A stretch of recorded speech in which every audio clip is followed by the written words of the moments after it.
Imagine a war that was supposed to end in just 1 week. A war where special Russian commandos landed near Kyiv airport, ready to capture the capital, confident that Ukraine would collapse within days. But instead of a quick victory, the world is now watching this conflict drag on for more than 3 years. Prices have soared. Inflation has shaken economies. Supply chains are disrupted. And the world order itself is shifting. So why is this war not ending? What has been its global impact? And what could finally bring peace?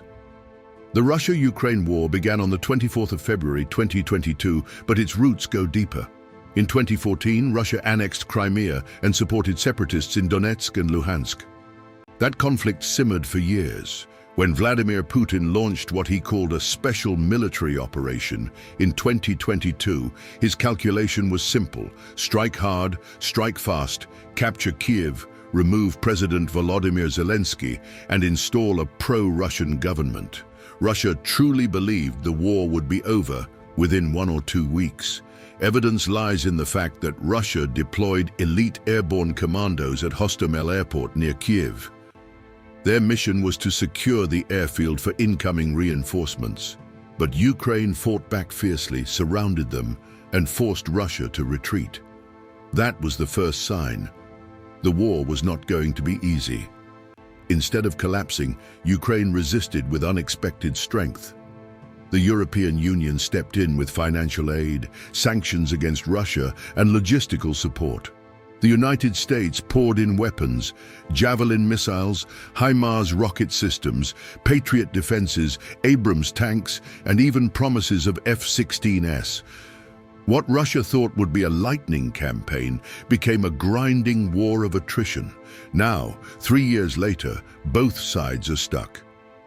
Russia controls parts of Ukrainian territory but has suffered immense casualties. Ukraine has proven resilient, but relies heavily on Western aid and struggles with manpower shortages. And while both nations fight, the rest of the world suffers from higher energy prices, food shortages, and economic uncertainty. The human cost has been staggering. According to various estimates, Russia has lost between 150,000 and 200,000 soldiers, either killed or seriously wounded. Ukraine has likely suffered 100,000 to 150,000 casualties among its armed forces. Civilian deaths in Ukraine are estimated at 50,000 or more, with millions displaced, many forced to flee to Poland, Germany, and across Europe. Entire cities like Mariupol, Bakhmut, and Severodonetsk have been reduced to rubble. On the economic side, Ukraine's GDP has shrunk by more than 30% since 2022, with infrastructure losses crossing $400 billion. Russia, despite sanctions and isolation, has kept its economy afloat through oil and gas exports, but it has lost hundreds of billions in frozen assets abroad, and its long-term growth is crippled by sanctions and brain drain. The geopolitical impact has been massive. For Europe, the war triggered its worst energy crisis in decades. Russian natural gas supplies were cut, forcing countries like Germany and Italy to scramble for alternatives. Electricity bills skyrocketed. Industries faced shutdowns. But it also led Europe to diversify, investing in renewable energy, importing LNG from the United States and Qatar, and building closer ties with Norway. The European Union has also grown more united, with countries like Sweden and Finland abandoning neutrality to join NATO. Globally, the war has disrupted food supply chains. Ukraine, once a major exporter of wheat and sunflower oil, saw its shipments blocked. Countries in Africa and Asia faced food shortages and price spikes. Russia tried to leverage this, using grain exports as bargaining chips. Inflation hit worldwide, from Europe to India to the United States. Developing nations suffered the most, with higher costs of fuel, food, and fertilizers. On the geopolitical chessboard, the war pushed Russia closer to China, Iran, and North Korea, creating a new bloc of anti-Western alliances.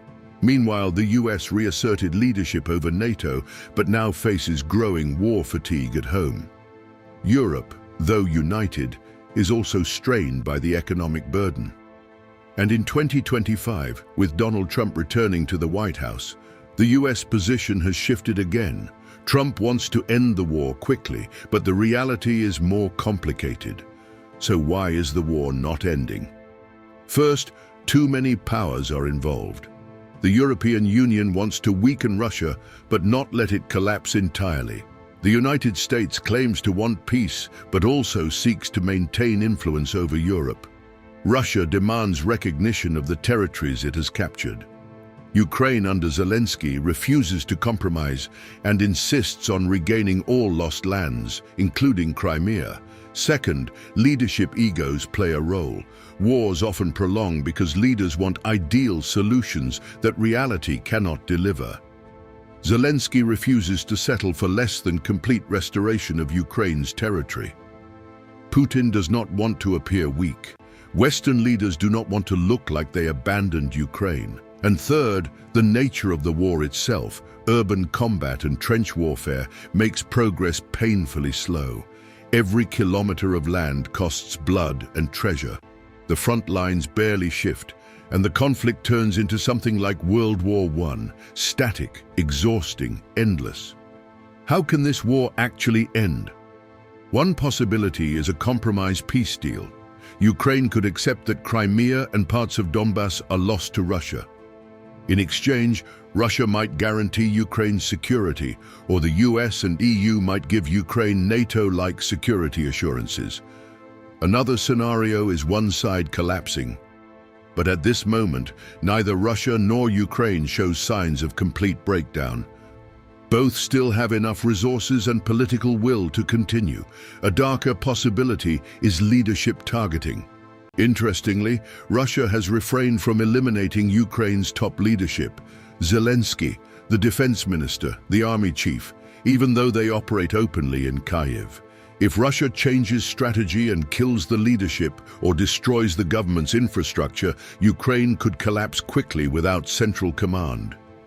But such a move would provoke massive backlash from the West and could escalate the war further. The hard truth is that this conflict has become a war of prestige, pride, and egos.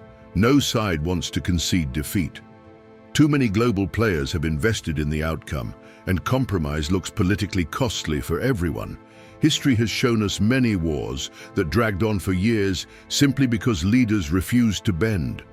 Unless there is a bold political move, this war risks becoming another endless conflict. Perhaps the only real solution lies in compromise, where both sides give up something in order to gain peace. Until then, the world will continue to live with the economic shocks, the geopolitical tension, and above all, the human suffering that this war has caused. So the question remains, will this war end through compromise, or will it only end when one side finally collapses?